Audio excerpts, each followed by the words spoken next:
Bueno, muy buenas tardes y muy buenas noches a todos. Mi nombre es Laura Velandia y los estaré acompañando en un nuevo evento internacional. En nombre de UINMA y INISEC le queremos dar la más cordial bienvenida a esta clase magistral titulada Del Foro de Davos a la Conferencia de Múnich. Es un espacio de reflexión académica y geopolítica sobre los desafíos contemporáneos que enfrentan las relaciones internacionales en este momento crucial de la historia. Este evento se realiza en el marco del Máster en Diplomacia, Relaciones Internacionales y Seguridad y Defensa, organizado por UINMA, la Fundación Universitaria Internacional de Madrid, en colaboración con INISEC, el Instituto Internacional de Estudios en Seguridad Global, la Universidad Rey Juan Carlos y el Instituto de Estudios Jurídicos Internacionales. Quiero explicarles también un poco la dinámica del evento. Vamos a iniciar con la presentación por parte del ponente y al final de la sesión vamos a tener un espacio de preguntas, preguntas que se le van a poder hacer directo al expositor. Por favor, todas las preguntas realizarlas en el chat o en la sección de preguntas y respuestas. También contaremos con una sección en vivo en la que podrán realizar directo las preguntas al ponente. Pueden alzar la mano para poder darles la palabra. Nos encontramos en una etapa que muchos analistas y expertos describen como un cambio epocal, un punto de inflexión que exige nuevas formas de cooperación internacional, mayor inteligencia estratégica y un compromiso renovado con los principios democráticos. Esta masterclass representa una oportunidad única para comprender cómo la comunidad internacional puede gestionar esta transición, consolidando la democracia como el sistema más idóneo para enfrentar los retos del presente y del futuro. Queremos también agradecer sinceramente su presencia, así como el interés de todos los estudiantes, docentes y profesionales que nos acompañan hoy, tanto en la forma virtual desde el diferente país donde ustedes se encuentren. Es para nosotros un honor poder contar hoy con la participación del comisario José María Mata, un referente indiscutible en los ámbitos de la seguridad, de la diplomacia internacional y la cooperación multilateral. El comisario del Cuerpo Nacional, él es comisario del Cuerpo Nacional de Policía, en la actualidad como director de seguridad y analista de relaciones internacionales. Colabora con prestigiosos centros docentes y de organización. El comisario Mata también cuenta con una destacada trayectoria en instituciones claves de seguridad y política internacional. Su experiencia tanto en el ámbito operativo como en la elaboración de políticas estratégicas le permite precisamente ofrecer una visión profunda sobre los equilibrios del poder global, los desafíos de la gobernanza internacional y las posibilidades reales de avanzar hacia un nuevo orden internacional. Sin duda, su intervención nos permitirá analizar con mayor claridad los dilemas actuales que enfrenta la comunidad internacional, desde los foros multilaterales como Davos hasta los espacios de seguridad como la Conferencia de Múnich. Le damos la bienvenida y agradecemos su generosidad al compartir hoy con nosotros su conocimiento y su experiencia. Comisario José María Mata, le cedo la palabra para que pueda iniciar con su ponencia.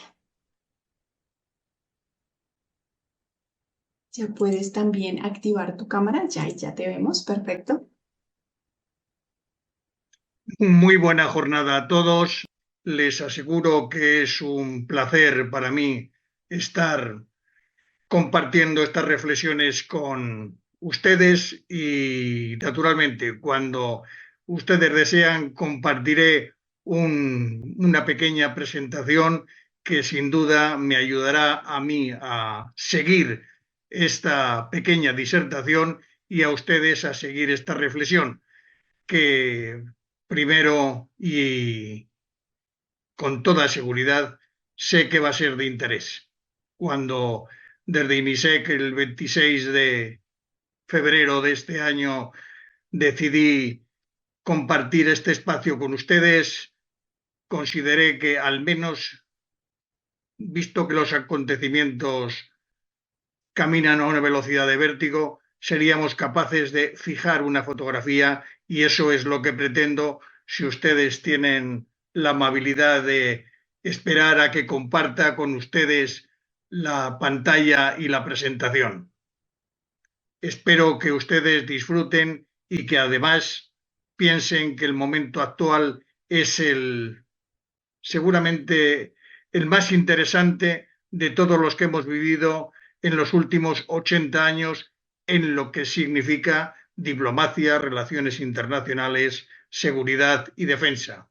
Me crean, el momento es excepcionalmente de interés. Califico de interés. Por tanto, vamos a iniciar con este evento y cuando a mí me proponen realizar este trabajo, decido que puede denominarse desde un punto hasta otro, una línea que absolutamente aparece de forma homogénea, que solamente va a contener espacios que definen en esa línea unas posturas internacionales y que dan seguramente oportunidad para tres cuestiones fundamentales que ya, en primer lugar, quiero que ustedes las puedan compartir. Si la pantalla, ¿por qué decido hablar del año 25, que es la actualidad? ¿Y por qué decido establecer un contexto dinámico desde el foro de Davos, enero, a la conferencia de Múnich, febrero? Pues por una razón, fundamentalmente porque es importante acotar y definir cuáles son los escenarios que afectan y los mensajes que se trasladan desde esos grandes foros que en los últimos años han dominado pues a excelentes profesores, a multitud de políticos, a representantes de los estados y de los gobiernos y desde luego a una multitud de expertos que de ahí extraen unas opiniones y unos criterios, seguramente con información bien trasladada. Buena jornada entonces. Y como les he dicho, es un placer compartir un tiempo de reflexión con ustedes. Reconozco que esta iniciativa de IBISEC para establecer esta breve exposición supone para mí establecer dos criterios. En primer lugar, un impulso vitalista y creador. ¿Por qué? Porque se trata de interiorizar y ver exactamente los retos, los desafíos, los riesgos, las amenazas, las expectativas y las oportunidades que hoy, 2025, tenemos delante de nosotros y que la comunidad internacional tiene que poner en valor. Valorizar no significa una compensación economicista, no. La comunidad internacional camina, como bien sabemos, a un ritmo vertiginoso y aparecen nuevos actores y nuevos líderes. ¿Y qué hacen? Pues estos representan una cornisa en este mapa mundi que debemos, a mi juicio, ligarlo a intereses y a principios. Y, lógicamente, estos actores y estos líderes aparecen con nuevas formas de negociación y con otras visiones que quizás nos hagan pensar que debemos entender las relaciones internacionales de forma diferente en el futuro. Decía que este criterio para establecer este debate actual, a mi juicio, y para ustedes que me están escuchando, debe responder al menos a tres cuestiones. En primer lugar, conocer. Conocer dónde nos encontramos y qué representan los acontecimientos y episodios que nos afectan. En segundo lugar, entender, ciertamente, es la segunda escalera que nos permitirá subir más arriba. Ojalá seamos capaces de comprender. Conocer, entender y comprender son tres objetivos que cualquier analista internacional tiene en su frontispicio: hacerse entender y hacerse comprender, exponiendo unos hechos objetivos, unos hechos valorables y unos hechos que pueden ser criticados, o al menos contenidos desde un punto de vista personal y profesional de forma directa, sin imponer. La realidad que viene impuesta, por definición, significa poco confiable. Yo, como ha dicho nuestra profesora, soy José María Mata y solo espero mostrar una fotografía de la realidad internacional y de orientar con una mirada nueva, pues a lo que considero de gran interés: conocer, entender y comprender. Y estamos en un marco argumental que yo, para iniciar esta disertación, he decidido que tengamos claro los tres argumentos, porque sería bastante difícil entender qué es lo que sucede en un foro, Davos, qué es lo que sucede en otro foro, conferencia internacional, si no empezamos aceptando que hay un elemento dinámico y esencial: 2025, es decir, la realidad, hoy, la actualidad.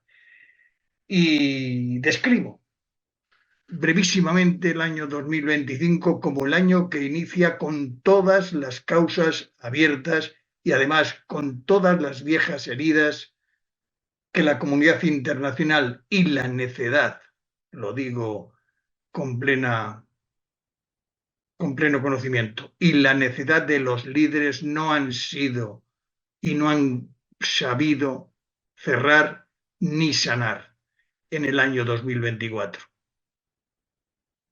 Y es la imagen de un mapamundi cargado de atavismos, indiferente al acontecer humano, que lo que desea es paz, libertad y, naturalmente, progreso, porque camina en busca de felicidad, que es lo que todos deseamos, y que se mueve por intereses no siempre legítimos y sostenidos por unos valores y principios de la dignidad y la solidaridad como grandes palancas que sostienen nuestro edificio vital y de la comunidad internacional. Un año 2025 que llega con una nueva administración federal norteamericana y además con una nueva Comisión Europea y un Europarlamento que inicia su andadura e irán hasta el año 2029, un nuevo ciclo político del que habrá que tener en cuenta todo lo que no hemos sido capaces de cerrar y de sanar. Y es un 2025 con unas nuevas expectativas, digo con claridad en la presentación, por una razón, porque además hay que cumplir unos acuerdos de la Conferencia de Naciones Unidas sobre el Cambio Climático, claro, porque se firmaron grandes cuestiones en la COP29 y las tenemos que cumplir. Y un año, efectivamente, 2025, en el que los países que forman parte de los grandes foros como el G7, el G20 o los BRIC pretenden desplegar sus agendas e influencias en la comunidad internacional. Y no hablo de las grandes organizaciones internacionales que todos tenemos en mente. Sería cuestión de otra breve disertación, de otra conferencia. En definitiva, estamos en un año 2025 cargado de esperanza. Lo digo con sinceridad, lo afirmo. El segundo marco argumental es, sin duda, el Foro de Davos. ¿Por qué? Porque el foro de Davos es una cita anual en enero, pasadas las fiestas de Navidad, donde se movilizan una serie de potentes de la Tierra, lo digo así, y además una serie de líderes que consideran que deben lanzar unos mensajes concretos y en un escenario de prestigio, en efecto, el Foro Económico Mundial. Y allí llegan y este año 2025 vamos a ser capaces quizás de analizar qué es esa 20 edición del informe sobre riesgos globales 2025. Y pensando que el informe decía del año 2024, a mi juicio, y a modo de introducción y de epitafio, describía un panorama global en deterioro. Fíjense ustedes el informe del Foro de Davos del año 2024, cómo finalizaba después de hacer o de realizar o de elaborar una síntesis casi extrema para llegar a una conclusión. Un panorama global en deterioro. En tercer lugar, la conferencia de Múnich. Sería el tercer marco argumental, por otro motivo muy similar al anterior, porque se trata de una conferencia de seguridad de Múnich que se inicia allá en el año 63, 1963, y que es una cita anual obligada en el mes de febrero en la que participan los ponentes más importantes. ¿Por qué? Porque son los potentes de la Tierra, porque son los líderes que lanzan unos mensajes que seguramente en materia política, en materia de seguridad y en materia de defensa son muy valorados.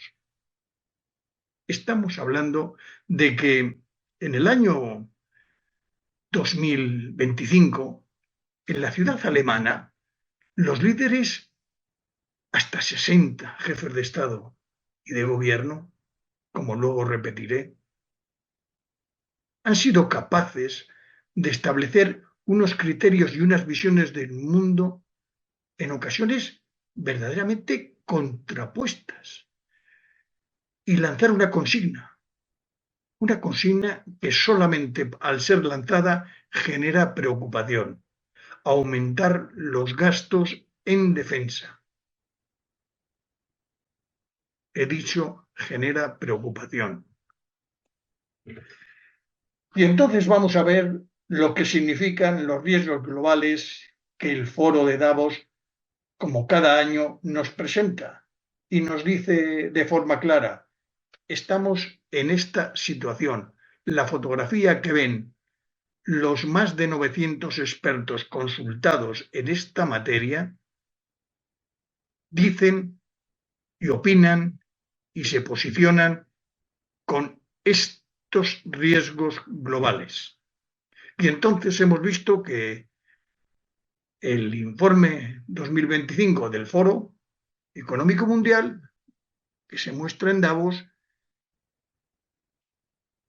pues intenta, después de describir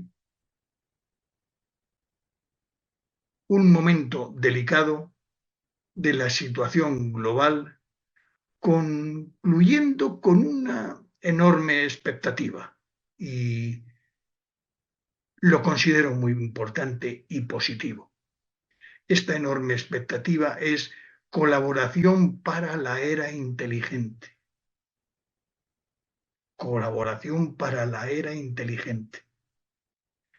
En pocas ocasiones uno lanza un mensaje para el sapiens, lanza un mensaje en favor de la inteligencia. En todos los ámbitos, en todos los marcos, empezando por la inteligencia natural. Pretendo con este fin realizar un contexto explicativo de lo que significa la edición 19 del Foro de Davos del año 24, porque saben ustedes que de la misma manera que en el año 25 somos capaces de ver un mensaje, colaboración para la era inteligente, en el año 24 el epitafio o frontispicio que yo comenzaba a pensar en la diapositiva anterior contenía un mensaje pues también preocupante, exactamente recuperar la confianza. Sí, es positivo, pero nos está diciendo que hemos perdido confianza. Perder confianza en la comunidad internacional y perder confianza en el marco de las relaciones internacionales es una cuestión muy seria, porque afecta a todo, como veremos, afecta a todos. Contextos amigos, a contextos de aliados y a contextos de rivales, a todos. Por tanto, el estudio del informe sobre riesgos globales del año 2025 permite conocer en detalle todas las cuestiones más relevantes que se han identificado, evaluado y determinado por técnicos, por profesores, por representantes y por analistas internacionales. Ya les he comentado, más de 900. Y el estudio de este magnífico informe sobre riesgos globales 2025 del Foro Económico Mundial muestra una situación, como les digo en esta diapositiva, cargada de complejidades y quizás, y digo y quizás, cuando desde el resumen ejecutivo de esta 20 edición se plantean precisas cuestiones para reflexionar, la más determinante a mi juicio, o al menos condicionante a mi juicio, es la que se refiere a la percepción de optimismo. Porque la percepción de optimismo impacta sobre todas las demás, seguro. Y además, continuando con lo que significa este informe de riesgos globales, en el año 25 nos tenemos que dar cuenta que además aparece otro elemento condicionante que afecta al conjunto de las relaciones internacionales y se mueve en espacios polivalentes. Se trata de la incertidumbre. La incertidumbre en psicología, como ustedes saben, es uno de esos elementos de exposición de la que pretendemos salir siempre. Nadie permanece en incertidumbre de manera permanente. Todos queremos limitar y eliminar la incertidumbre. En relaciones internacionales sucede en parte de la misma manera. Necesitamos despejar la incertidumbre, porque la incertidumbre representa incógnitas y las incógnitas nos llevan a falta de toma de decisiones y a equivocaciones, unas más serias que otras, unas con más consecuencias que otras. En este mismo criterio, en las exposiciones de síntesis, la más contundente, y lo digo con entera confianza, la más contundente se refiere a la aseveración que identifica en el comentario denominado optimismo en declive. ¿Por qué el optimismo está en declive? ¿Por qué sintetiza de esta forma estos elementos que interfieren unos con otros y además de forma más que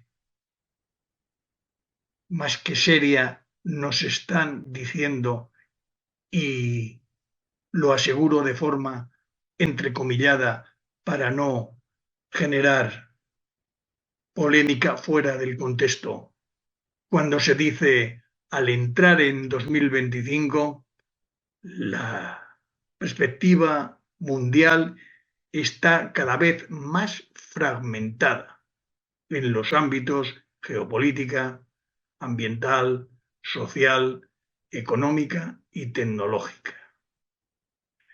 El término clave es fragmentada, es decir, la perspectiva mundial cada vez está más fragmentada.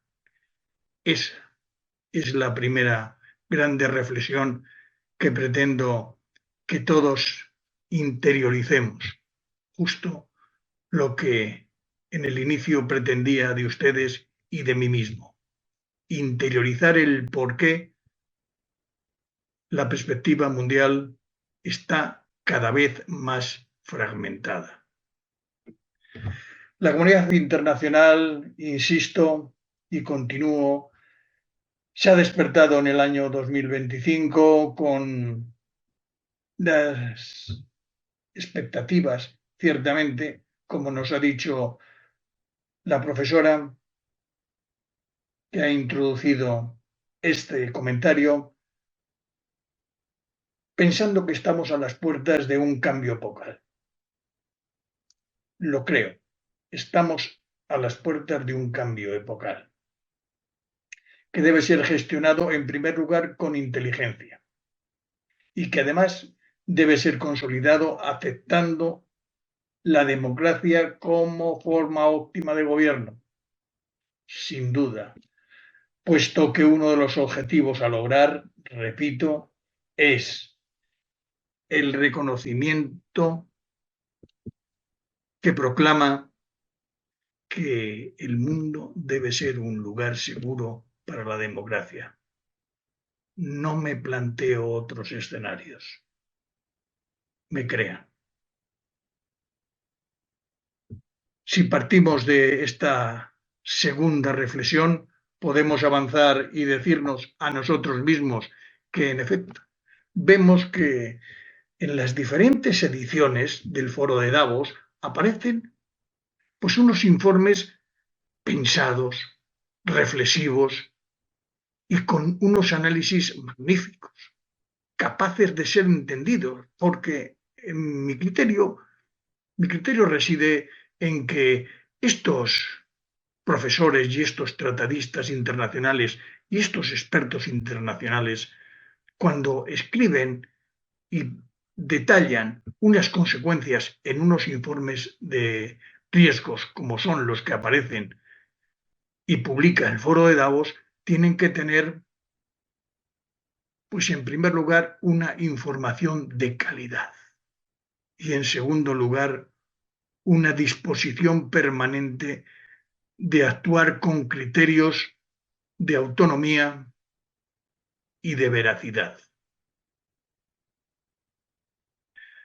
sin cocinar determinadas opiniones que pueden, diríamos, en estadística aplicada a las ciencias sociales y aún más en estadística general, situarnos en una desviación que nos lleve solamente con un término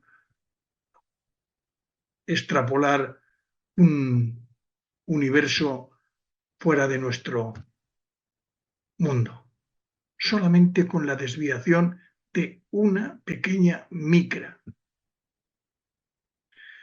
Y por tanto, cuando nos referimos a estos informes, también vamos a referirnos al tiempo y a la consecución de los datos.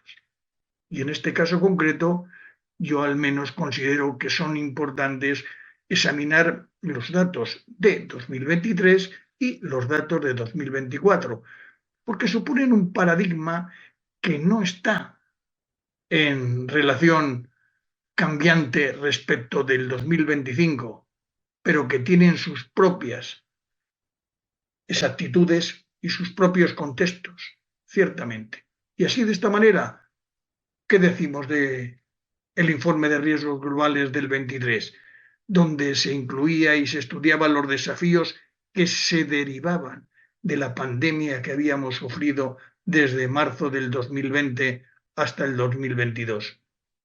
¿Qué es lo que nos dicen de esa emergencia climática y de esos conflictos armados que algunos empezaron entonces y otros han aparecido con después, pero que en definitiva antes preocupaban y ahora preocupan?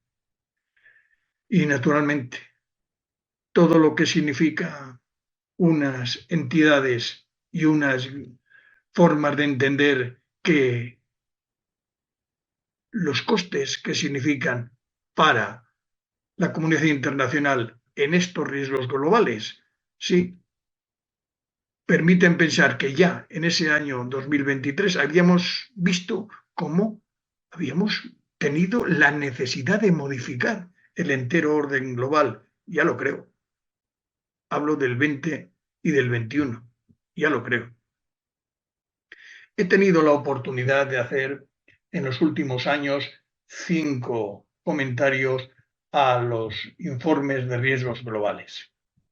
Durante estos 5 años he visto y he percibido cuáles han sido los riesgos que se generaban en la encuesta que realizaban a los técnicos, los profesores y los analistas de multitud de países. Y confío en que los datos que se vierten en estos informes y, por tanto, en el acreditado foro de Davos son ciertos. En el año 23, los 10 grandes riesgos globales los tienen ustedes ahí explicitados en esta pantalla. Empiezan por la crisis, por el aumento del coste de vida, continúan por las catástrofes naturales y los fenómenos meteorológicos externos.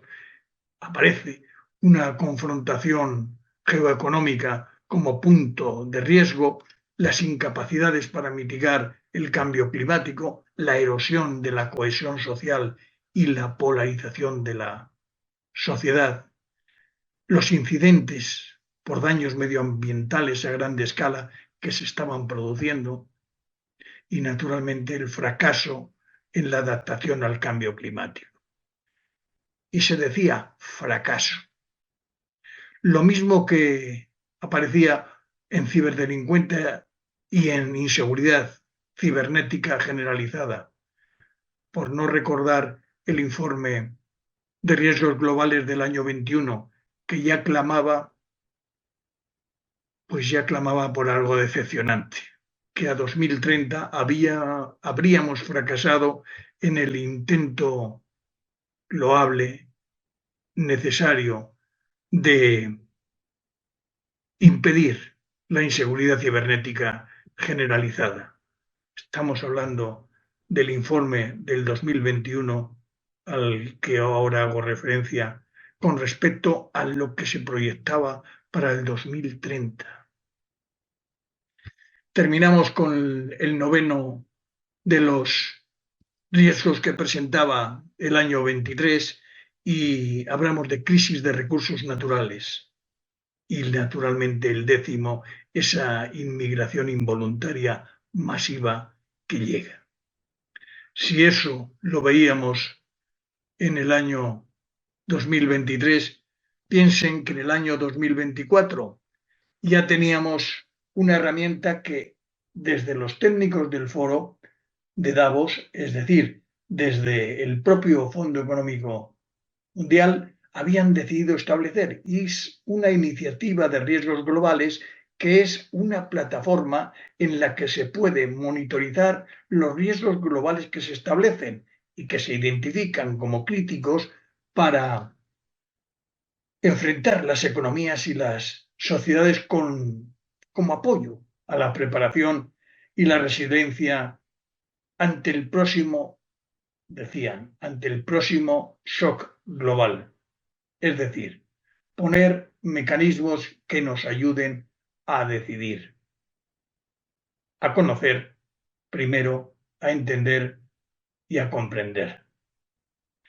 En ese sentido, el informe del año 2024 señalaba estos 10 grandes riesgos globales. Empezaba por los efectos climáticos extremos, la desinformación generada por la inteligencia artificial, la polarización social y política, las crisis por el coste de la vida, los ciberataques, las formas de desaceleración económica, la interrupción de las cadenas de suministro de bienes y de recursos críticos y además los tres últimos ya conocidos, estallidos de conflictos armados, ataques a las infraestructuras críticas e interrupción de los suministros.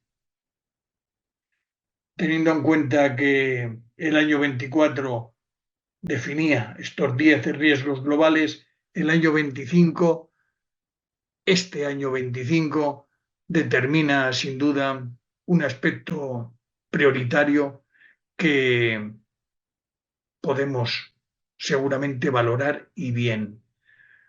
Para ello introduzco los porcentajes. ¿Qué significa introducir los porcentajes?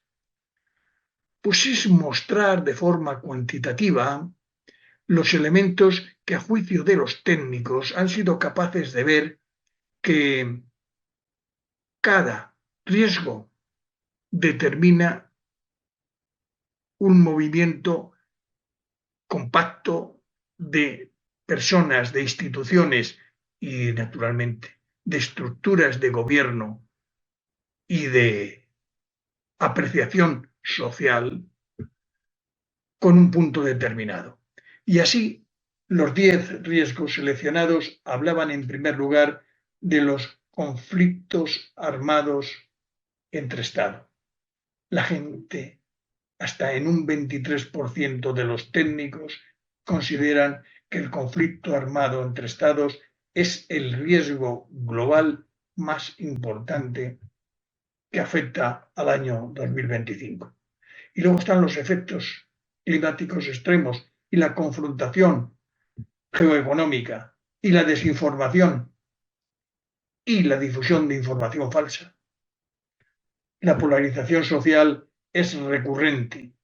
En este caso llega un poco más hacia abajo, pero ya hemos visto que aparecen otros que pueden tener una referencia indirecta, como son la confrontación geoeconómica o incluso la recesión económica que viene después, los cambios críticos en los sistemas de la Tierra, la falta de oportunidades económicas y también el desempleo, y luego la erosión de derechos humanos y libertades cívicas, que aunque es un 2%, aparece como riesgo global, erosión de derechos humanos y libertades cívicas. El 10º va en el mismo camino y en la misma dirección y desemboca en la desigualdad. Estos 10 riesgos que afectan a nuestro discurrir en el marco de las relaciones internacionales y de la comunidad internacional son seguramente ciertos, estructurados y ponderados. ¿Por qué? Porque analizados estos riesgos que hemos visto ya determinados e identificados para el año 2025, contemplados de forma lineal,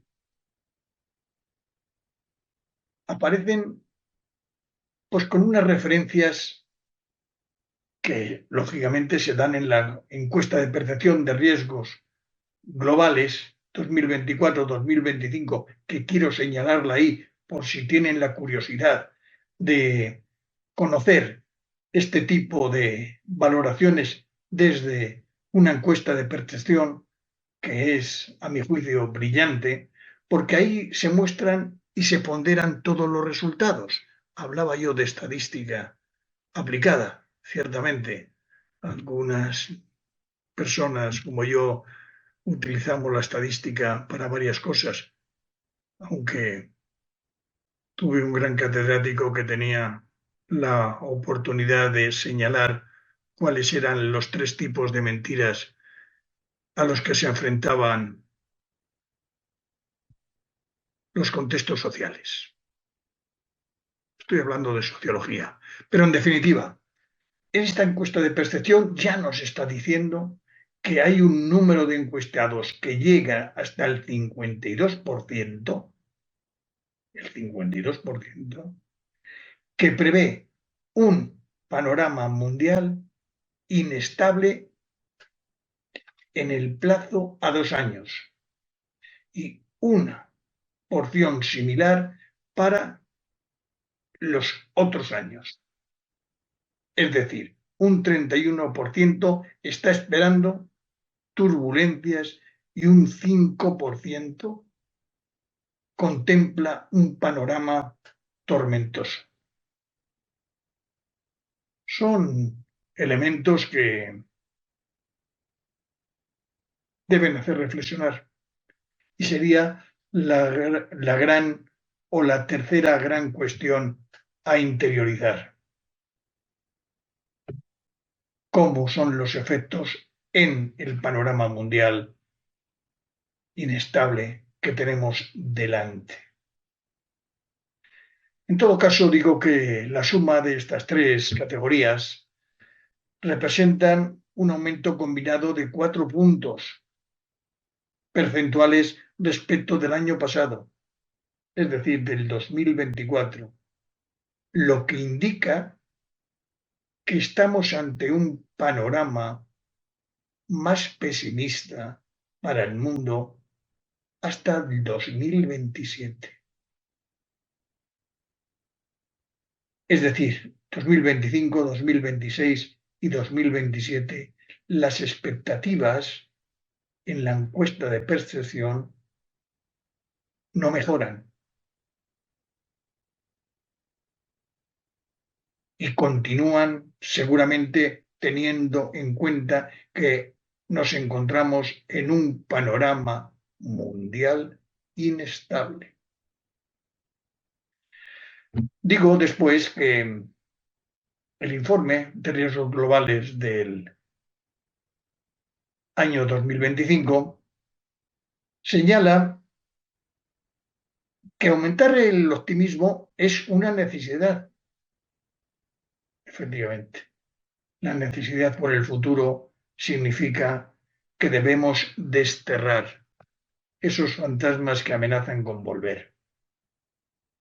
Ustedes saben a qué me refiero.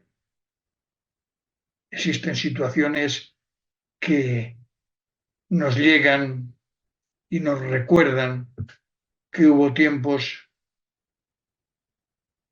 en que quizás las tomas de decisiones no fueron buenas. En otros tiempos, por algunos fueron nefastas y en otros momentos, por determinados necios líderes, fueron catastróficas.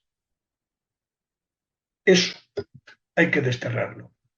Y se destierra con optimismo y con sinceridad, porque la sinceridad nos llevará al realismo. Eso lo veremos quizás en la conferencia de seguridad de Múnich, en el tercer gran esquema argumental. Porque ahora estamos terminando los riesgos globales en 2025 y yo efectúo una pregunta que deseo conste porque no tendría validez examinar cuáles son estos mecanismos o estos datos lineales que se aportan en el informe de riesgos globales sin tener en cuenta esta pregunta. ¿Es posible el consenso en un mundo fragmentado? Esta nos la tendremos que contestar todos. ¿Es posible el consenso en un mundo fragmentado?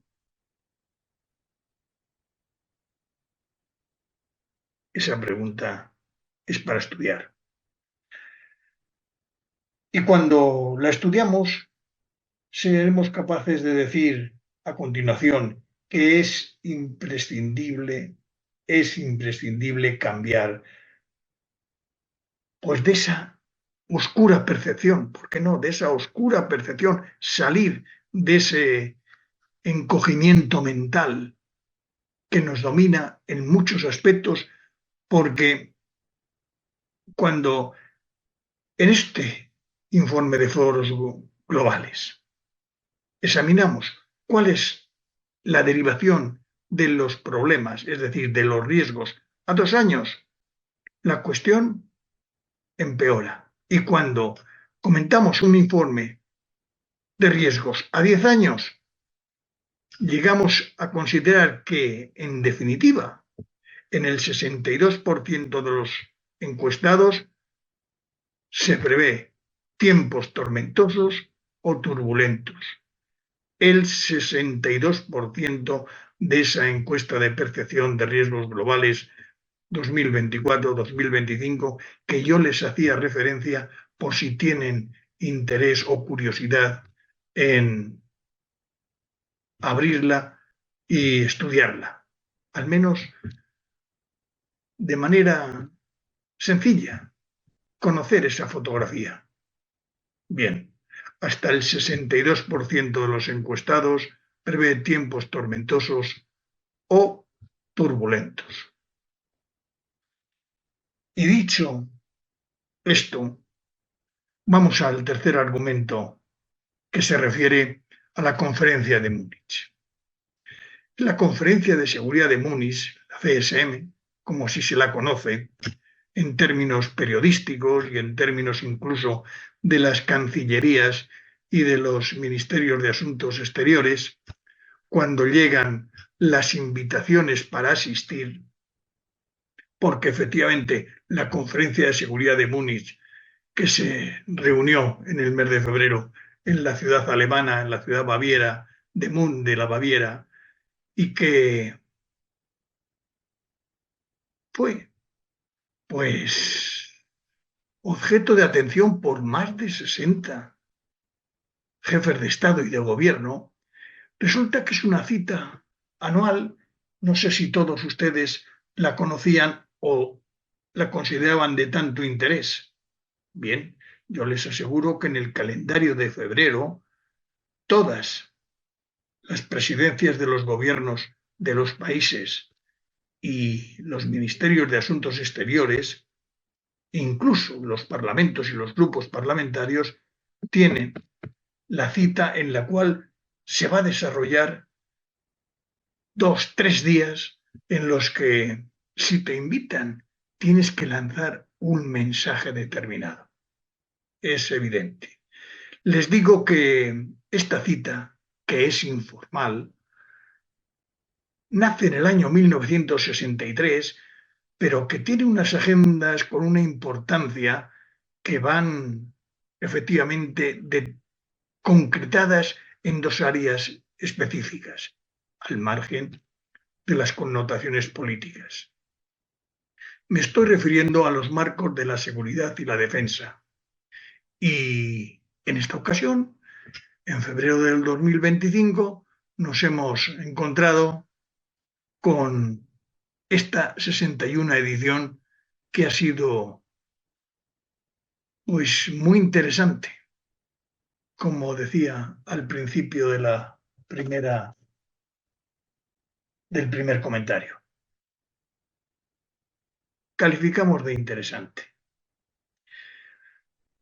puesto que, llegado el mes de febrero, en Estados Unidos, Washington, ya había tomado posesión una nueva administración federal de Norteamérica. Y cuando son invitados a participar en la Conferencia de Seguridad de Múnich, esa invitación ya supone o ya concita unas enormes expectativas. No acudió el presidente Donald Trump, pero sí que participó su vicepresidente Vance y el secretario de Estado Marco Rubio. Y digo, para no olvidarme, que su discurso en esos 14 minutos no de intervención lanzó unos mensajes que no dejaron indiferente a ninguno. Y a los europeos, a nosotros los europeos, menos. Y no voy a comentar ni ahora ni después lo que dijo de nosotros, los europeos, los que siempre hemos sido aliados de Estados Unidos de Norteamérica. Con todo, se preveían para la conferencia de Múnich unas tensiones entre Estados Unidos y sus aliados que hacían pensar que en los debates donde políticos, militares y expertos en geoestrategia debatirían, se reunirían del 14 al 16 de febrero, aparecerían. Las tensiones, de alguna manera, de forma explícita o tácito, aparecerían. Y aparecieron. Porque de la administración americana no solamente participaron los dos líderes, sino porque desde Washington llegaban mensajes constantemente que no podían ser no evaluados. Y porque además había un notable grupo de senadores y de congresistas americanos que también se encontraban presentes en la capital de la Baviera. No decepcionaron. Es más, se consideró que la conferencia de Múnich había sido un termómetro del estado de las relaciones transatlánticas. Palabra de primera importancia. Establecer un termómetro en el estado de las relaciones transatlánticas. No había ocurrido esto desde muchas, o al menos ediciones de la conferencia de Múnich. No, no había ocurrido. En esta 61 edición ocurrió. Y sí, ocurrió porque, lo digo con entera claridad, en Washington nuevos vientos derivados de un principio lo hicieron posible. Estados Unidos primero. America First es el lema con la que toma posesión esta nueva administración federal de Estados Unidos de Norteamérica. ¿Y qué nos sugiere? Pues en primer lugar, analizar los mensajes que se lanzan en la Conferencia de Seguridad de Múnich. Y naturalmente, el primer gran mensaje que afecta a todos los congregados, recuerden, más de 60 jefes de Estado y de Gobierno, es que por parte del presidente Donald Trump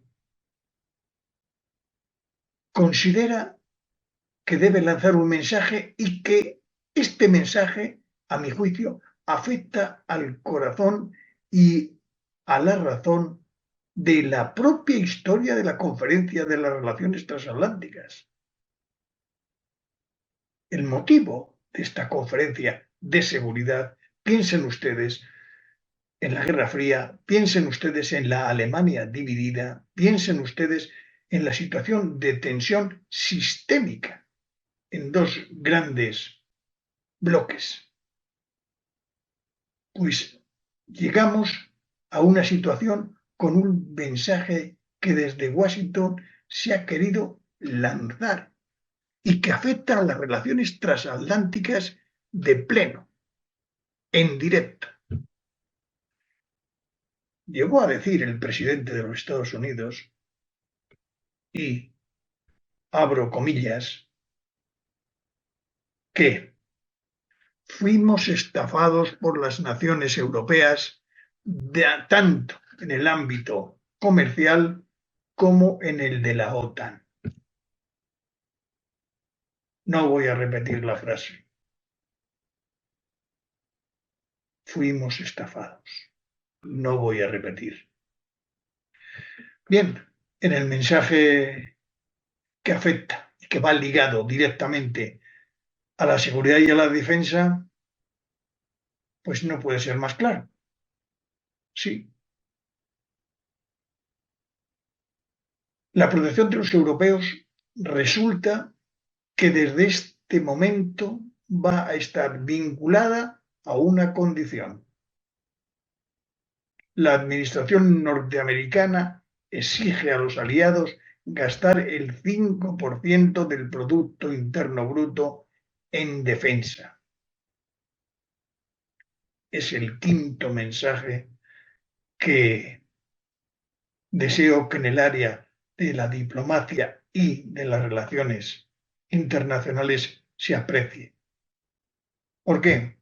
Porque estamos en el área de seguridad y de defensa, porque estamos en un foro específico, como es la conferencia de Múnich. Pero contextualicen, además, lo que significa el marco diplomático y el marco de las relaciones internacionales en su conjunto, que resulta afectado. Y sigo. Si resulta afectado es porque existe un rival. Y continúo con un punto que contiene solamente una línea. Los representantes del gobierno de Rusia no fueron invitados a la conferencia de Múnich. Es decir, el debate era entre los no rivales. Ustedes me entienden. Y así fue. Debatimos entre los no rivales. Extraño. Se esperaba, como digo, que la nueva administración de Estados Unidos de Norteamérica anunciara o lanzara algún mensaje sobre un posible plan de paz para Ucrania, elemento que es el talón de Aquiles de casi toda la diplomacia en la actualidad, tanto europea como de otras áreas geográficas, pero en particular la europea, incluido Reino Unido y los países transatlánticos de Estados Unidos y de Canadá. Existe un rival y resulta que existen unos escenarios que han sido provocados con unos actores determinados que han inculcado seguramente pues lo que es la Carta de Naciones Unidas, es decir, el documento más sacrosanto que tienen las relaciones internacionales desde el año 46 para caminar. Y gracias a ella hemos llegado hasta aquí. Y resulta que, hablando de paz,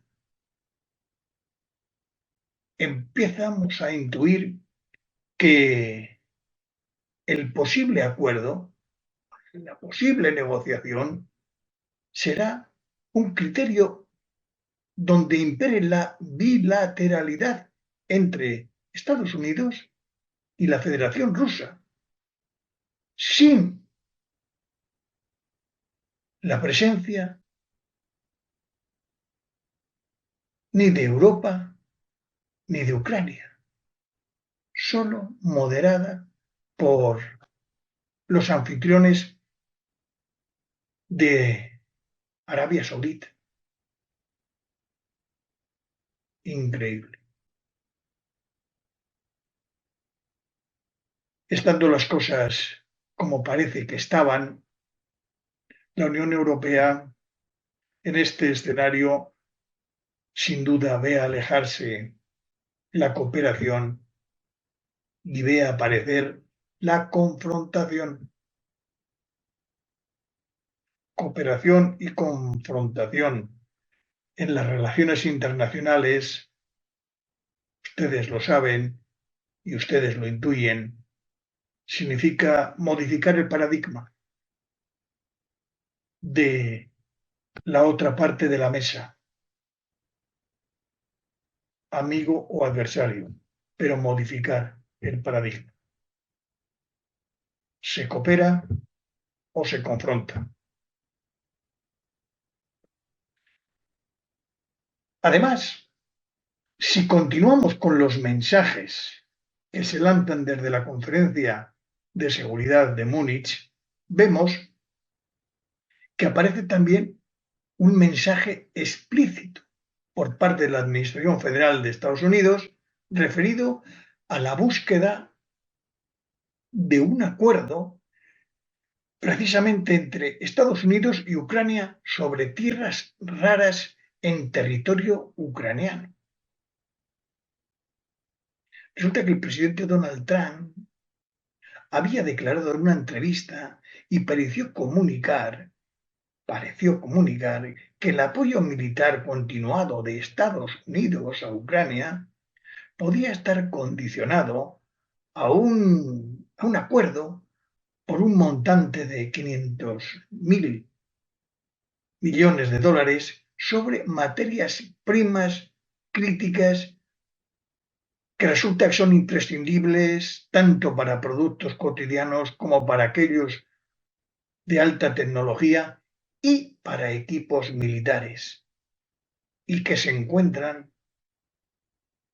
en suelo ucraniano. Un acuerdo de 500.000 millones de dólares. Los efectos son de una importancia grande cuando se habla de seguridad y defensa, pero en el marco de las relaciones internacionales uno comienza a pensar en la disrupción que produce a otros y el porqué de las causas aparentes que se determinan. Y en este caso, sin duda, hay que pensar en China, porque resulta que China controla una parte significativa de la extracción y el procesamiento mundial de algunos de estos materiales, como el litio, el galio o el germanio. No solamente en su territorio, sino en varios continentes y en algunos países con extracciones muy recientes y con acuerdos muy recientes. Bien, pues en este contexto resulta que Estados Unidos no considera saludable una dependencia sistémica de estas materias primas. Naturalmente, ni Estados Unidos ni nadie. Empezando por los grandes países y terminando por los pequeños países. Y para que nadie considere que esto no es determinante, para la Unión Europea, para nosotros tampoco. Resulta que existe un argumento de calado, porque la administración norteamericana de Trump mantiene la estrategia de seguridad nacional de la administración de Biden, que ya desde el año 2022 describió a la República Popular de China como, y abro comillas, el único competidor con la intención de remodelar el orden internacional y cada vez más el poder económico, diplomático, militar y tecnológico y, en definitiva, de futuro. Y tienen capacidad.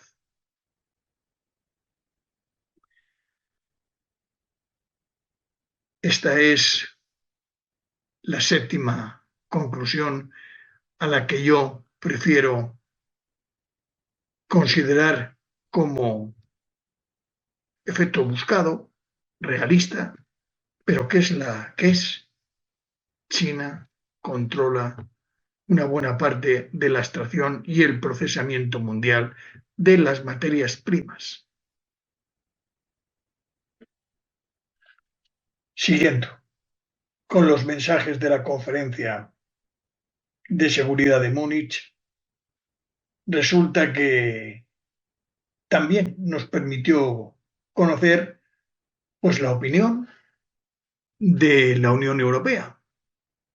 Y allí estaba la presidenta de la Comisión Europea, Ursula von der Leyen, y la señora von der Leyen, al margen de que allí se encontraban presidentes de algunos países europeos y primeros ministros de algunos miembros de la Unión Europea, nos comunicó que estaba dispuesto a habilitar un paquete financiero por valor de 500.000 millones de euros, aplicado para inversiones en defensa. Espectacular. Estamos hablando del 15 de febrero del 2025. 15 de febrero. En ese momento se disparan todas las alarmas, los técnicos, los economistas, los militares y los planificadores estratégicos en materia de industria militar y de defensa son conscientes de que el paradigma ha cambiado y que existen unos movimientos telúricos en el interior de las grandes instituciones mundiales que saben que estas inversiones en rearme se van a producir. Además, con espacio secuenciado y con productos secuenciados, o al menos definidos en su mayor parte. Estamos hablando de industria de defensa, que afecta a la seguridad, claro. Pero porque seguridad y defensa, en este caso, van unidas. ¿Y qué significa esta concreción por parte de la Unión Europea, que semanas más tarde ha llevado a 2 cumbres de jefes de Estado y de Gobierno en el Consejo Europeo en Bruselas y que naturalmente a varias conferencias, tanto en París II como en Londres, una referidas a planificaciones de movimientos de capacidades militares? Las capacidades militares son las actuales, no las que se refieren al año 27 o al año 29. Con todo, tenemos una explicación que no podemos obviar. El acercamiento del presidente Trump al presidente Putin es tan evidente que incluso cuestiones que afectan a Ucrania, sin consultar a Ucrania ni a los socios europeos de la OTAN, invitan a pensar que los referidos llamamientos de Washington a que Europa asuma su responsabilidad para su propia defensa responden a un giro en la política exterior americana hacia un escenario nuevo, que ya existía, pero que aparece como nuevo y condicionante: el espacio Indo-Pacífico.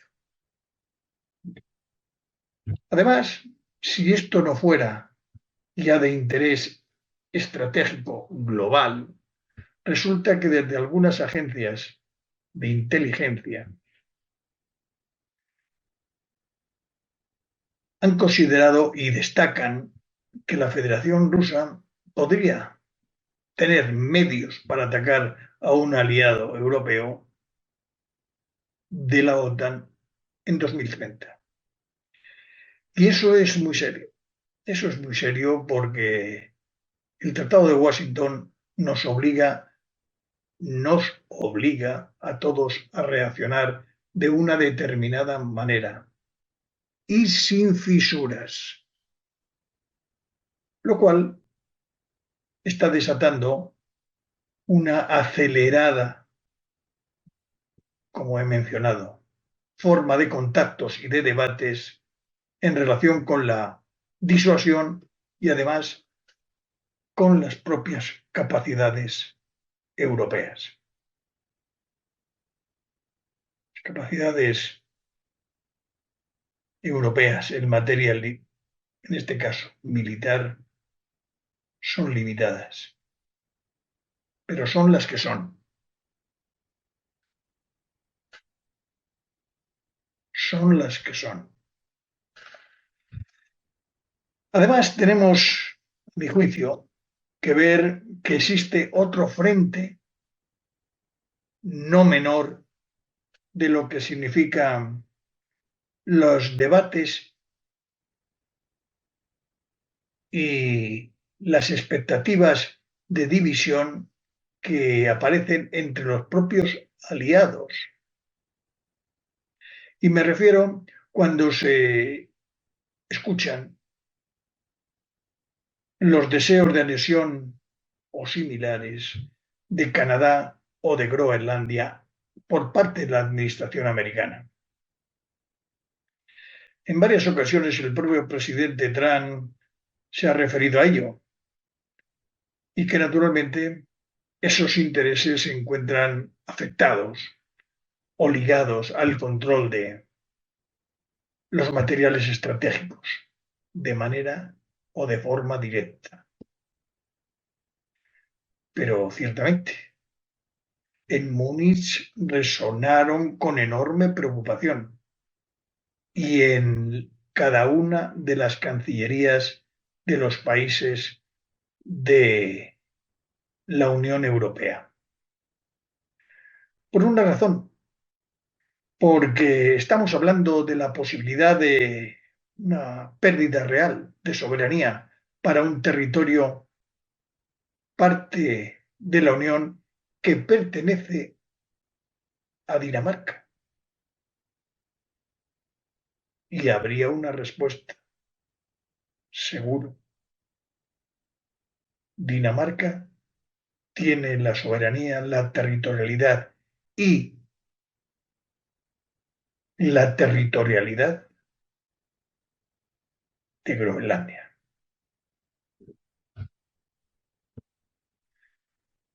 Terminando con estas formas de dar y publicitar mensajes que se dieron en la conferencia de seguridad de Múnich, resulta que la cuestión ucraniana aparece por activa y por pasiva en el centro de lo que significa el marco de las relaciones internacionales y la catapulta de acción o de omisión en materia de seguridad y de defensa. El paradigma se llama Ucrania. Ucrania es Europa.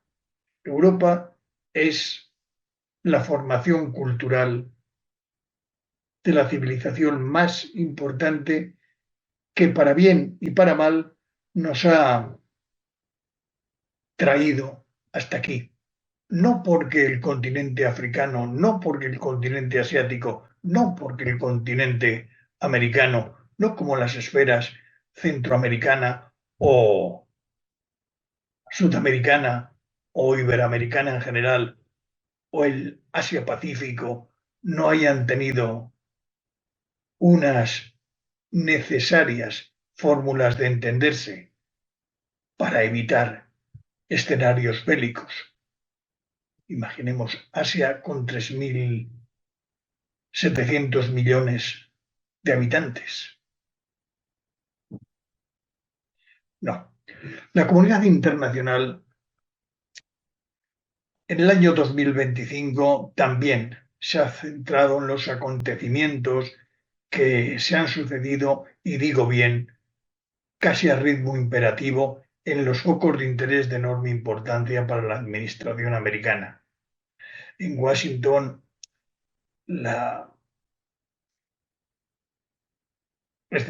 Washington ha hecho una irrupción global, y lo digo con confianza, puesto que desde los primeros días ya anunció,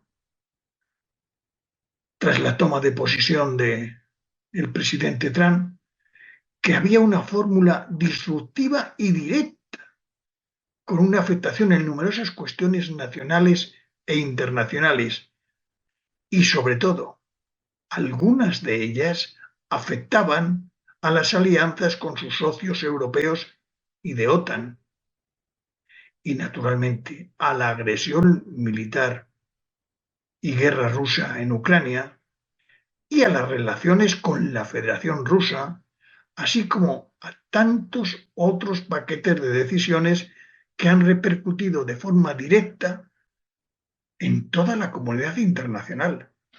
Y no voy a referirme a llamadas telefónicas en 12 de febrero, y no voy a referirme a firma de órdenes ejecutivas presidenciales el 2 de abril. No. Quiero centrarme en lo que significa la acción que se determina tanto en esos riesgos globales, foro de Davos, y en esa conferencia de Múnich, foro en este caso, de seguridad de Múnich. Naturalmente, abro una semana la perspectiva histórica y secuencial, puesto que la semana del 24 de febrero, en la Organización de Naciones Unidas, al cumplirse el tercer aniversario de la ocupación militar rusa en Ucrania, suceden acontecimientos en Naciones Unidas, en la sede de la Organización de Naciones Unidas, que no se habían producido hasta ahora. Y digo bien, ni en la Asamblea General, ni en el Consejo de Seguridad. Con criterio resignado comento, sin duda comento, que solamente lo que ocurrió en el Palacio de Naciones Unidas en Nueva York el día 24 de febrero del 2025 es para hacer un máster en diplomacia y en relaciones internacionales. Solo lo que ocurrió aquel día. No es el caso, no estamos en esa situación y continuamos. ¿Por qué? Pues porque, viendo lo que debíamos valorar y votar sobre la resolución que se presentaba sobre la ocupación rusa en Ucrania, cumplidos 3 años, dimos cuenta que la cuestión estaba servida. Y estaba servida por 2 razones. Una, porque se plantea desde un aliado, y otra porque se responde desde otro aliado. La resolución, que naturalmente la Asamblea General vota a favor, resulta que el Consejo de Seguridad vota en contra otra resolución de otro aliado. De una parte, Ucrania; de otra parte, Estados Unidos. Pues muy bien. Vimos cómo en el Consejo de Seguridad la propuesta de la administración americana quedó sostenida de forma nítida. Y digo bien, aunque sus propios socios, los europeos, se hubieran visto obligados a pronunciarse con una abstención. Jamás se había llegado a esa situación, pero eso sucedió. Esa situación aconteció. Las expectativas más realistas que los escenarios anteriores, sí. Que aparece seguramente hoy la comunidad internacional apostando por una mesa de diálogo, sí. En primer lugar, porque es irrenunciable. En segundo lugar, porque es justo. Y en tercer lugar, porque es imprescindible una paz duradera y justa. Y digo bien, la cuestión ucraniana no se resuelve sin Ucrania. Estoy convencido. Damos paso a algo que ustedes pueden pensar que no podemos quedarnos en el 24 de marzo o de febrero del año 25 y viendo cómo en Naciones Unidas y en la Asamblea General y en el Consejo General, el Consejo de Seguridad se ofrecen mecanismos de debate que a nadie consideran de gran importancia, salvo a los actores que están en cada uno de los foros, llámese Asamblea General o llámese Consejo de Seguridad. Por tanto, los escenarios en 2025 y el futuro son los que nos proyectan. Y son los que nos proyectan porque todo también pasará. Hoy, y digo bien, otra vez el presidente Trump no puede volver a ser, digo, arquetipo, para situar en él las razones por las que fracasar el nuevo modelo de relaciones internacionales. Y hago un acotamiento. También sucedió y fuimos testigos, al menos en los libros y en las secuencias de lo que luego aconteció, también fracasó la Sociedad de Naciones. En efecto, en la actualidad es todo muy diferente, porque la gobernanza internacional y la globalización de intereses de la producción, del comercio y de los espacios sitúan una época presente como un paradigma nuevo y que algunos tratadistas y efectivamente analistas y estudiosos, la propia doctora que ha tenido la gentileza de abrir esta breve exposición, calificando de cambio epocal en el que nos encontramos.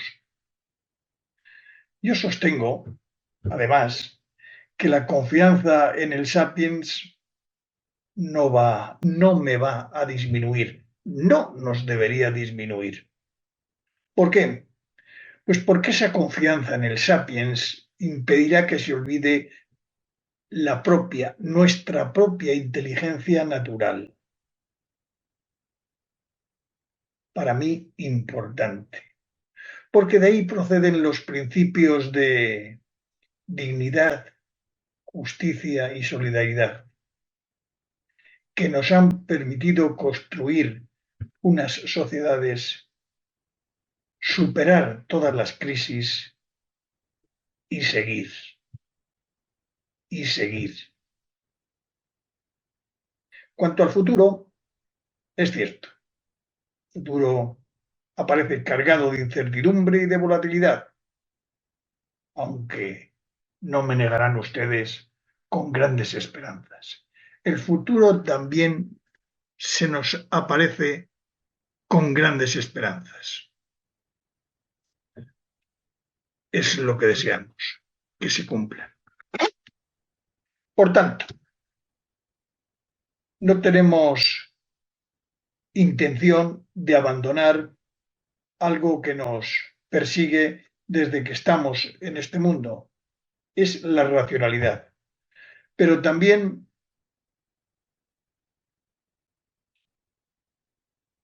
el realismo. También el realismo. Y en ese sentido, la comunidad internacional dispone de forma institucionalizada de foros y en este año 2025 han de jugar, a mi juicio, un específico y nuevo desafío en las modificaciones de escenarios que se están produciendo. No nos engañemos, se están produciendo modificaciones de escenarios que antes no se habían considerado. Y me estoy refiriendo, por ejemplo, sin entrar en el contexto de Naciones Unidas, ciertamente, sin entrar en el gran patio donde se muestra una fotografía que llega hasta hoy y que procede de aquí, procede de esa Carta de Naciones Unidas y de este grande instrumento que fue la Declaración Universal de los Derechos Humanos. Es decir, estamos hablando de cuestiones muy serias y que tienen una importancia trascendental para toda la comunidad internacional que luego se formó desde el año 45 en adelante con todos los foros y todos los mecanismos internacionales que surgen de estas instituciones. Sin duda, es creer o no creer. Yo creo que estos principios nos han llevado y nos han traído hasta aquí. Por tanto, me detengo en la cumbre del G7, que en el momento actual, me digo, quizás deba responder a unas preguntas. Es decir, esos potentes de la Tierra que creen en esos escenarios que surgen de aquí, pues quizás pueden responder qué impacto supondrán estas nuevas formas de enfocar las relaciones internacionales. ¿Qué impacto? ¿De qué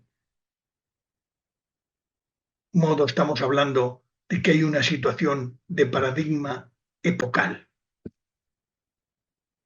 En segundo lugar, podríamos preguntarnos cómo se reunirán en los grandes foros de debate y de discusión los responsables de las potencias con puntos de desconfianza a niveles nunca vistos entre aliados y amigos.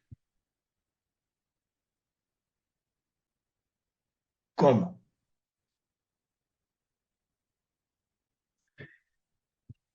La tercera cuestión que yo les pongo a ustedes, pero que hace referencia a lo que se van a encontrar en la cumbre del G7 los titulares de ese foro.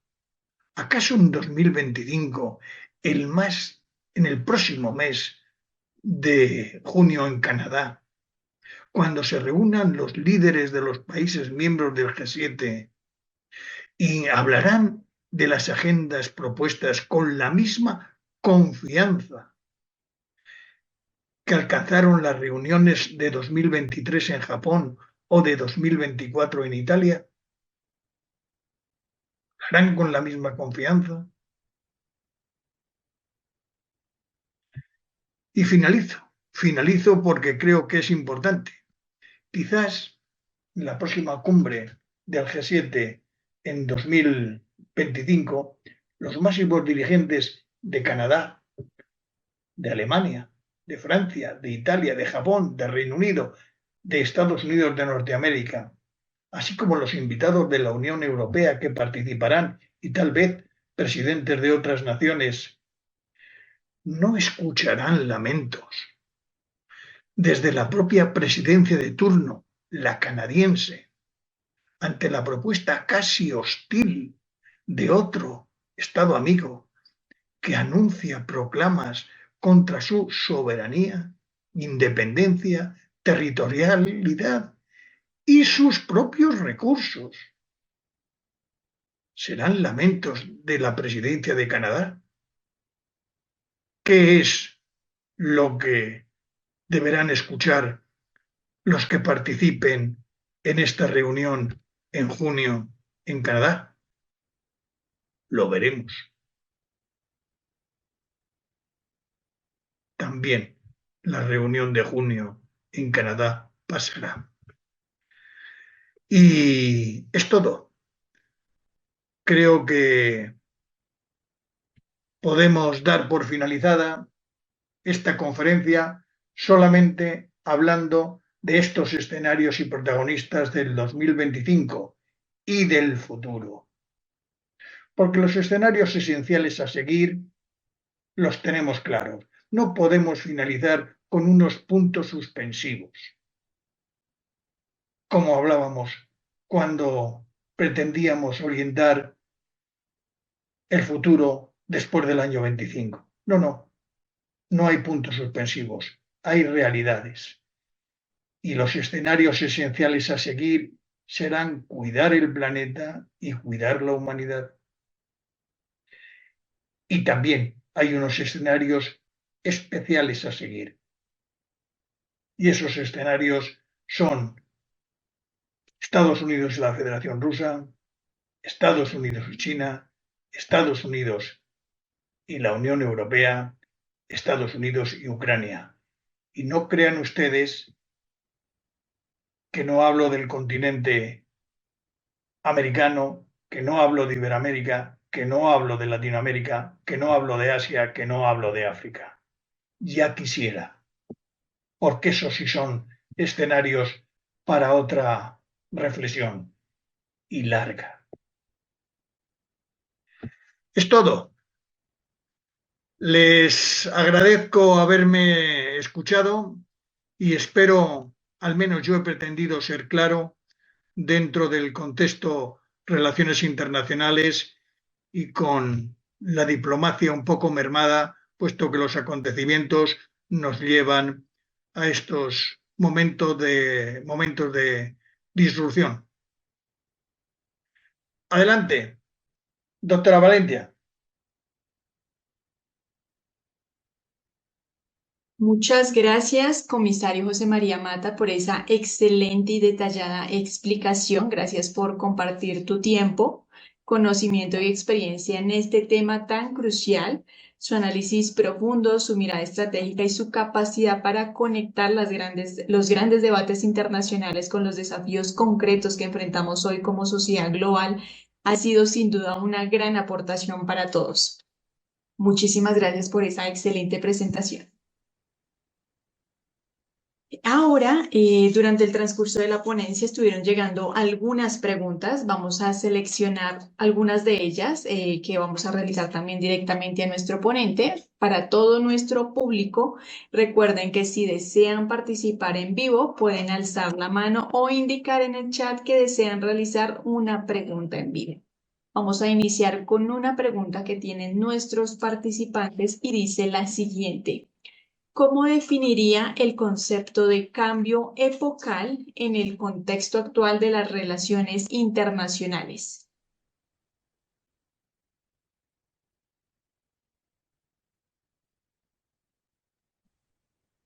Cuando hablamos de épocas históricas, los estudiosos y los teóricos de las civilizaciones consideramos que llegan unos momentos en que, como las estrellas, las grandes luces del universo, pues pierden potencia porque aparecen seguro a su alrededor otras que infunden mucha más luz y mucha más confianza. Es derivado de los recursos que cada una, cada momento, cada secuencia, cada fenómeno, en este caso estelar, representa. Un cambio epocal se llega a entender cuando todas las cuestiones que hasta ahora hemos sido capaces de asimilar son, no digo trasnochadas o creadas como viejas o como superadas. No. Dice el gran físico, ese gran hombre que seguramente con una mentalidad extraordinaria calificó la inteligencia como el arte, la capacidad de adaptarnos, pues significa tres condiciones esenciales. Nosotros, los de esta generación, los que estamos en este momento, hemos sido capaces de entender el trabajo del arado romano en la agricultura a los cultivos por satélite. En esa paradoja nos hemos movido y lo hemos entendido. Nosotros, los de esta generación, hemos visto cómo la enorme capacidad de interconexión nos lleva a que las herramientas de información y de comunicación nos proporcionen elementos jamás pensados por ninguna otra generación. Y en tercer lugar, los acontecimientos generados a ritmo de vértigo por los análisis cuánticos y por la inteligencia artificial nos situarán en una posición mental tan disruptiva respecto de lo que tenemos hasta ahora que modificaremos nuestro esquema de pensamiento y, naturalmente, espero que nuestro corazón siga siendo de carne, pero el contexto mental nos cambiará. Y cuando cambie el contexto mental, aparecerá un nuevo hombre, un nuevo sapiens, una nueva civilización y, por tanto, una nueva época. Ese es mi criterio. No sé si he sabido responder. Sí, excelente Aparecerá una respuesta. nueva sociedad, un nuevo Muchísimas sapiens. gracias. Muchísimas gracias, comisario. Excelente respuesta. Muy completa también para nuestro público que también comenta tanto desde Europa como desde América. Vamos con una siguiente pregunta, también por parte de nuestro público, que menciona lo siguiente. ¿Considera que las democracias occidentales están preparadas para liderar una nueva etapa de gobernanza global?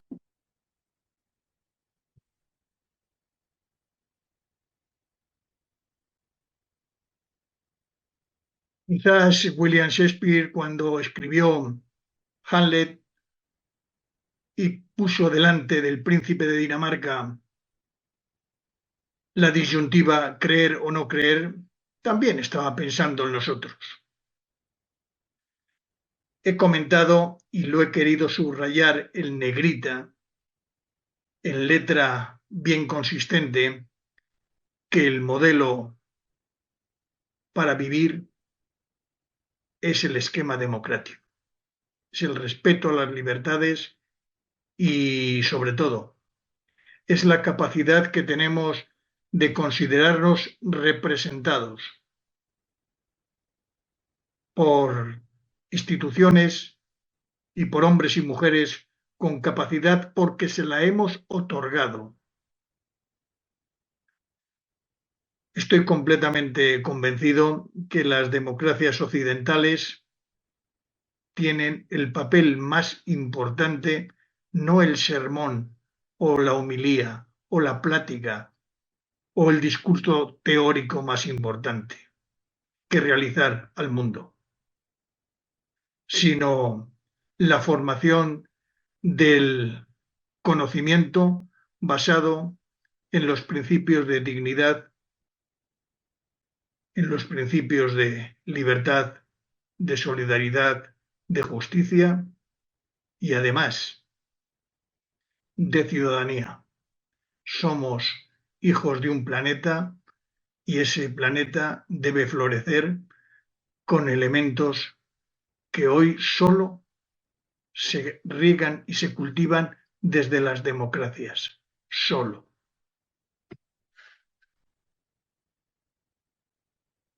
Muchísimas gracias, comisario. Excelente respuesta también para nuestro público.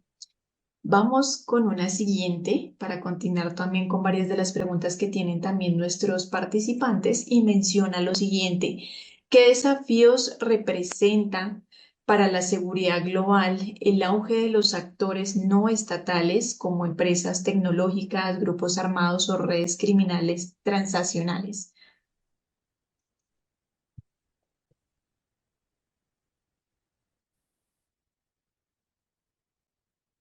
Interesante pregunta. En efecto, que estamos ante un momento tan secuencial que vamos a ser capaces de aceptar los inputs que nos vienen de las grandes tecnológicas, que son las que de forma determinante van a condicionar, digo solo a condicionar, nuestro modelo de vida. Piensen ustedes que ya con la administración Obama y estoy hablando del año 2012, y con los líderes de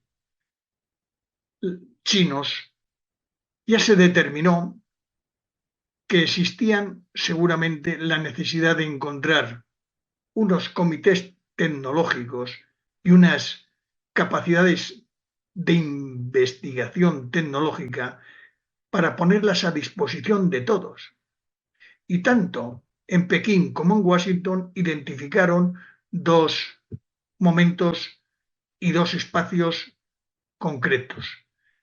En América, el Instituto Tecnológico de Massachusetts es el top del top de las investigaciones que luego se van a generar en California o en otros lugares, o en Europa, o en Gran Bretaña, o en otros lugares, incluidas naturalmente las áreas del Pacífico, de Japón y de Australia.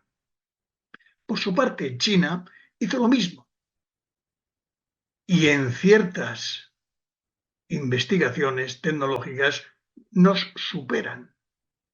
Nos superan en el sentido, no en el sentido bíblico, no, sino en el sentido práctico de los acontecimientos, porque también han ocupado un espacio tecnológico de primerísima importancia. Hoy, la cuestión de estos grandes gigantes pueden, si no somos capaces de convenir determinadas formas de entender, pues se pueden convertir en gigantes con pies de barro, porque pies de barro significa no tener capacidad de producción. Pies de barro significa no tener capacidad de comercio. Pies de barro significa no disponer de elementos financieros para desarrollar estas brillantísimas ideas que no se nos habían ocurrido hace 20 años y que hoy camina a velocidad de vértigo.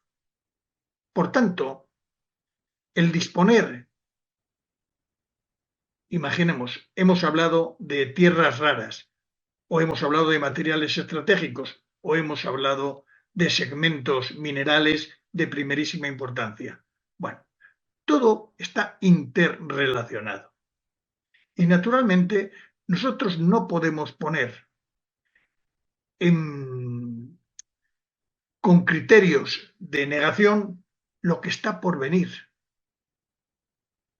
Lo que está por venir es optimismo, confianza y muchas esperanzas.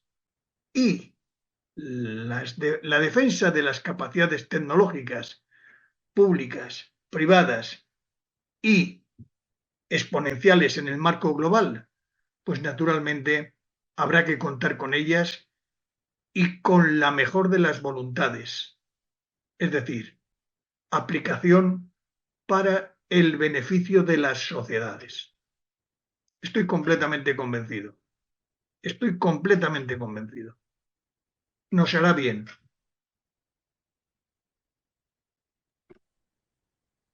Muchas gracias, comisario. Ahora vamos a dar paso a una pregunta en vivo. Vamos a permitirle hablar a Ana Pinto. Ana, puedes activar tu audio para que puedas. Vamos a ver si de pronto Ana está disponible. Vamos a darle un espacio, si no vamos con otra pregunta que también tenemos en el chat y la pregunta es sobre lo siguiente. En su experiencia, ¿cuál ha sido el principal obstáculo para consolidar la cooperación internacional en tiempos de crisis como la pandemia o los conflictos armados recientes? La cooperación internacional se mueve desde unos parámetros que no se pueden medir del marco o de la forma yo te doy y tú pones la mano. No. La cooperación internacional reside en un contexto de solidaridad que determinan las formas de entendernos por parte de la comunidad internacional, deficientes en algunos casos, sin duda. La cooperación internacional en la pandemia, en estas grandes crisis, se suceden. Imagínense ustedes, por ejemplo, el grande área regional de sanidad que ustedes tienen en Latinoamérica, que es seguramente un espejo donde se podrían mirar las estructuras internacionales de cooperación en Asia o en África. Porque de los grandes riesgos y peligros y tragedias que se sucedieron en el continente americano, el área de Latinoamérica en materia de salud fue la más potente. Y naturalmente eso es consecuencia de que la cooperación internacional sí responde a las expectativas. Yo quería decir en una de las cuestiones que hacían referencia a uno de los amigos que he contestado esta tarde a un requerimiento, también en una asignatura de un máster, que seamos claros. La cooperación internacional reside en la acción cada vez más solidaria de la humanidad en su conjunto y de los representantes de la humanidad en su conjunto. Seguro. A medida que nos perfeccionemos más, que evitemos las desconfianzas, ganaremos en calidad y ganaremos en extensión. Y yo les decía a este estudiante esta misma tarde, conozco bien FAO y conozco bien el PMA, Programa de Alimentos, Internacional de Alimentos, de Roma. Conozco bien cómo se trabaja y me pregunto, ¿qué sería de África sin el PMA, el Programa Mundial de Alimentos? ¿Qué sería de tantas y tantas iniciativas en 4 continentes por parte de FAO? ¿Qué sería? Y finalizaba, yo sé que hay que modificar, yo sé que hay que fortalecer, yo sé que hay que mejorar, pero la cooperación internacional es esencial. Muchísimas gracias, comisario. Vamos con una última pregunta por parte de nuestros participantes. para continuar con nuestra programación y dice lo siguiente: ¿qué mensaje, o bueno, por último, qué mensaje le daría a los futuros diplomáticos o profesionales de la seguridad que hoy se están formando en programas como este? En primer lugar, y soy sincero, tienen que ganar en disposición. La disposición va referida a dos cuestiones principales: vocación de servicio y generación de confianza para sus administraciones. Ser la mejor persona, ser el mejor funcionario. Eso deseo a cada uno de los alumnos, a cada uno de las personas, a cada uno de los que hoy consideran que la diplomacia y las relaciones internacionales son elementos esenciales para progresar, porque son en beneficio de sus propias sociedades. Ser la mejor persona, ser el mejor funcionario. Eso es vocación de servicio. Muchísimas gracias y excelentes palabras también, comisario.